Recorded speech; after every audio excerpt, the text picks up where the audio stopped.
Hello everyone, welcome you all to study funda. आज का हमारा टॉपिक आर्ग्यूमेंट राइटिंग पर है और हमने मैरिटल रेप का टॉपिक लिया है। अगर आपको पता हो तो रिसेंटली बहुत ज़्यादा ये टॉपिक पिछले 1-1.5 साल से न्यूज़ में है, क्योंकि बहुत सारी डिमांड आ रही है क्रिमिनलाइज करने के ऊपर और जो अनवांटेड एक्सेप्शंस दी है, जो अनड्यू एडवांटेज मिलता है इस एक्सेप्शंस की वजह से, उसको कट डाउन करने के लिए। तो चलिए डिस्कस करते हैं आज का टॉपिक। इंट्रोडक्शन में हमने वो लिखा है जो रीसेंट न्यूज़ में हुआ था। Recently a petition is filed in Delhi high court challenging the exception of marital rape to section 375 of IPC. अगर आप देखो तो अभी मई या जून में अभी रिसेंटली दिल्ली हाई कोर्ट का वर्डिक्ट आया है, बट वो वर्डिक्ट जो है that is a split verdict. तो अब स्प्लिट वर्डिक्ट के केस में क्या होता है, इट वॉज अ 2 जज बेंच और दोनों जज ने अपना अलग अलग वर्डिक्ट दिया है, जिसकी वजह से अब ये केस एक लार्जर बेंच के पास चला जाएगा। तो इसलिए भी टॉपिक इम्पॉर्टेंट हो जाता है। पर हमने स्टार्ट करा है जब केस फाइल हुआ था एक्चुअल में, तब से। अगर आप देखो तो ये केस एक्चुअल में 2015 से न्यूज़ में है, क्योंकि 2015 में first time Delhi high court में केस फाइल हुआ था क्रिमिनलाइज करने के ऊपर। जो डिमांड उठी थी वो तब उठी थी और पिछले 1.5 साल से बहुत ज़्यादा वोकल डिमांड उठ रही है। तो चलिए पहले फेवर के पॉइंट डिस्कस करते हैं। हमने लिखा है marital rape should be criminalize. तो फेवर का मतलब है कि yes it should be criminalized. सबसे पहला पॉइंट है इक्वालिटी इन मैरिज। हमने यहाँ लिखा है marriage is an equal relationship contract and not a one time consent to everything. The marital exception to the IPC's definition of rape was drafted based on Victorian parochial norms that did not recognize man and woman as equal. It did not allow married women to own property and merged the identities of husband and wife under the doctrine of coverture. देखिए सबसे पहला जो point है उसमें ये आप लिख सकते हो। सबसे पहले तो जो मैरिज है it is all about equality. कहीं भी मैरिज में ऐसा नहीं है कि हस्बैंड वाइफ से ज़्यादा एक स्टैंड ऊपर ले सकता है या वाइफ ज़्यादा स्टैंड ऊपर ले सकती है, ऐसा कहीं नहीं है। दोनों के बीच में इक्वालिटी रहे, यही हमारी मैरिज का एक कॉन्सेप्ट है। तो ये कोई जो जिस तरीके से बेस किया गया है मैरिटल रेप को एक्सेप्शन देके सेक्शन 375 में से, वो एक दिखाता है पेट्राइकल माइंडसेट को दिखाता है। हमने यहीं पे ये बात लिखकर डिक्लेरेट करा है कि जो एग्जिस्ट करता है ना, जिसे हम कहते हैं पितृवाद की प्रॉब्लम, वो एग्जिस्ट करती है, ये एक्चुअली में उसी का मैनिफेस्टेशन है। तभी सेक्शन 375 में ये एक्सेप्शन दी गई है। इसमें अलाउ करा गया है, डॉक्ट्राइन ऑफ कर्वेचर को डिक्लाइन करा गया है ताकि men has the more right over the woman and it's over its body। तो ये कहीं ना कहीं नेगेटिव एक्सेप्शन है, तो ये इसलिए क्रिमिनलाइज होना चाहिए। आज के टाइम पे एक्चुअली में ऐसी एक्सेप्शन की ज़रूरत नहीं है आज की सोसाइटी में। सेकंड है वुमेन्स बॉडीली राइट। जब हमने अबॉर्शन का इससे डिस्कस करा था तब भी हमने ये पॉइंट डिस्कस करा था कि वुमेन को अपनी बॉडी के साथ क्या करना है क्या नहीं करना है वो एक्चुअली में वुमेन का राइट है, उसे कोई और डिक्टेट नहीं कर सकता है। यही सेम हमने आर्ग्यूमेंट अबॉर्शन के केस में डाली थी कि आर्टिकल 21 सबको राइट टू लाइफ देता है और बॉडीली इंटीग्रिटी देता है, तो कोई और डिक्टेट नहीं कर सकता है। That's what we are quoting it here. A woman is entitled to refuse sexual relation with her husband as a right to bodily integrity and privacy is an intrinsic part of Article 21. Supreme Court has included sanctity of women and freedom to make choices related to sexual activity under the ambit of Article 21. Article 21 actually में हर जगह वहाँ पर आएगा जहाँ पे भी आप किसी कम्युनिटी के राइट्स को दबते हुए देखोगे। जैसे यहाँ पे जो वल्नरेबल सेक्शन है वो वुमेन है, अबॉर्शन के केस में जो वल्नरेबल सेक्शन था वो वुमेन था, इसलिए यहाँ पे हम आर्टिकल 21 का यूज़ कर सकते हैं। और कॉन्स्टिट्यूशन हमें ये राइट देता है, वुमेन को राइट देता है कि उनके पास बॉडीली राइट है, वो अपनी बॉडी इंटीग्रिटी को या प्रिवेसी को मेनटेन करे, इसलिए हमें इसे क्रिमिनलाइज करना चाहिए। थर्ड है वुमेन की suffering.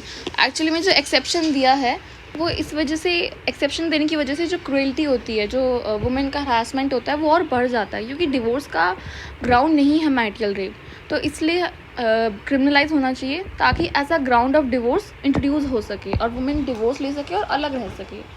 As a marital rape is not a ground for divorce in any personal law, and even the Special Marriage Act 1954, it cannot be used as a ground for divorce and cruelty against the husband. Thus, the woman remain helpless and keep suffering in silence.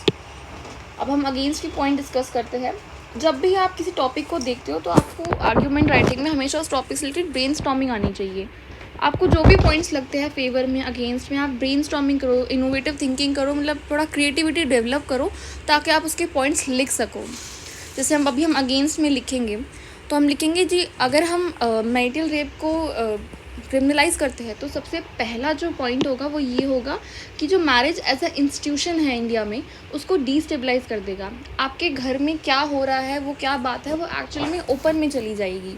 Supreme court इतने अंदर तक, क्योंकि वहाँ पे evidence का कोई सवाल नहीं उठता है, तो इस वजह से ये बहुत पर्सनल चीज़ है। अगर आप इसको क्रिमिनलाइज करोगे तो मैरिज का जो इंस्टीट्यूशन है वो कहीं ना कहीं सफ़र करेगा। जबकि इंडियन सोसाइटी में अगर आप सोशलॉजिकल पर्सपेक्टिव से देखो तो इंडियन सोसाइटी में मैरिज को एक बहुत ही सैक्रेड इंस्टीट्यूशन माना जाता है, इसलिए इसे क्रिमिनलाइज नहीं करना चाहिए। It may create absolute anarchy in the families and destabilize the institution of marriage, thereby destroys the family platform, which upholds family value and help in sustaining the country. Indian society believes that marriage is a sacrosanct. यही concept था कि Indian society actually ऐसा believe करती है बहुत sacred institution marriage का, इसलिए हमें क्रिमिनलाइज नहीं करना चाहिए। घर की बात में सुप्रीम कोर्ट घुस रहा है वो बहुत ही पर्सनल हो जाती है, क्योंकि सबसे पहली बात यह है कि कोई एविडेंस भी नहीं हो पाएगा, तो जो काउंटर और रीकाउंटर के फैक्ट्स आएंगे या पॉइंट्स आएंगे कोर्ट के अंदर वो रीचेक नहीं हो सकते हैं। सेकंड पॉइंट देखते हैं, tool for harassment of husband. देखिए ये हमने इसलिए लिखा है क्योंकि अगर आप डॉरी केस के देखो या फॉर दैट मैटर आप रेप केस भी देखो तो आप देखोगे बहुत परसेंटेज ऑफ मेल जनरेशन ऐसी है जो सफ़र करती है बिकॉज ऑफ फेक केसेस। अगर आप डॉरी केसेस देखो तो बहुत बार ऐसा हुआ है कि वुमेन ने फेक डॉरी केसेस लगाकर डिवोर्स के लिए सेपरेशन मांगा है। और सेम वही हम रेप के केसेस में देखते हैं कि जनरल अपना गुस्सा निकालने के लिए भी कभी कभार क्या होता है, जब अप्लाई करते हो आप फेक केसेस तो एक्चुअली में जो है मेल वो सफ़र करता है। तो ये दोनों एक कंसर्न है कि अगर आप इसको भी क्रिमिनलाइज कर दोगे so it will also become a tool for harassment of husband. It may become an easy tool for harassing the husband by misusing the law, similar to the growing misuse of section 498A, harassment caused to a married woman by husband and in-laws, domestic violence का जो IPC में provision है ये उसकी बात करी गई है। थर्ड पॉइंट है इनफ प्रोटेक्शन ऑलरेडी अवेलेबल। ये पॉइंट एक्चुअली में डायरेक्टली इस टॉपिक पे ये लिंक नहीं है, एक्चुअली इनडायरेक्टली है। ये टॉपिक ये पॉइंट ये कहता है कि ऑलरेडी आपके पास इनफ प्रोटेक्शंस अवेलेबल है, ऑलरेडी इनफ लॉज अवेलेबल है, तो आपको इसको क्रिमिनलाइज करने की ज़रूरत नहीं है। अगर आपको डिवोर्स चाहिए तो आप फैमिली कोर्ट में जाओ, डिवोर्स मांगो और आप अपने क्लेम्स को सेटल करके डिवोर्स 6 महीने का जो टाइम होता है उसे पूरा करके आप डिवोर्स ले सकते हो।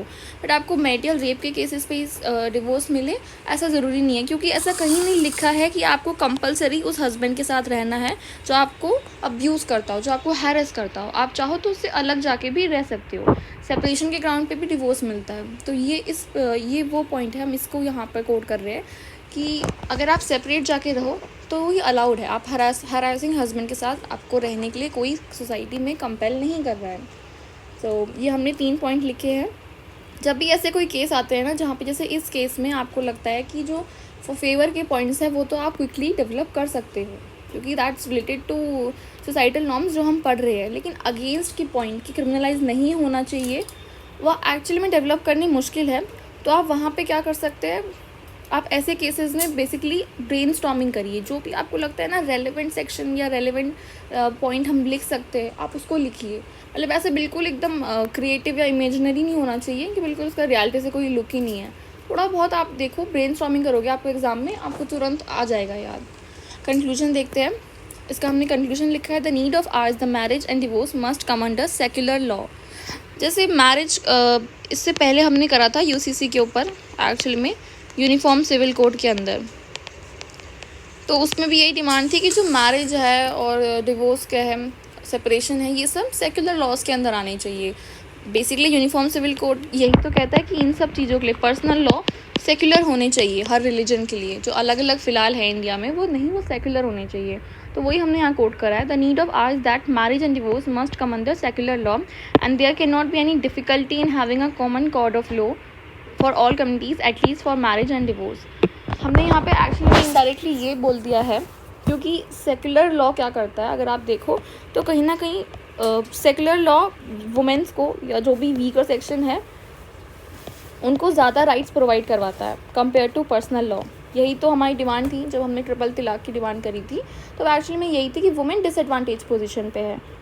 ये एक्चुअली में इक्वालिटी के ऊपर है कि सेक्युलर लॉज मोर इक्वालिटी प्रोवाइड करवाता है वुमेंस को, इसलिए यूनिफॉर्म सिविल कोड की ज़रूरत है। तो हमने इनडायरेक्टली यहाँ हिंट दे दिया है कि यस हमें सेकुलर लॉ की ज़रूरत है, और सेकुलर लॉ तभी आ पाएंगे जब ऐसे जो एक्सेप्शंस हैं उन्हें हटाया जा सके और मेंटल रेप को क्रिमिनलाइज करवा सके। तो ये इनडायरेक्टली हमने हिंट दे के कंक्लूजन में ऐड करा है।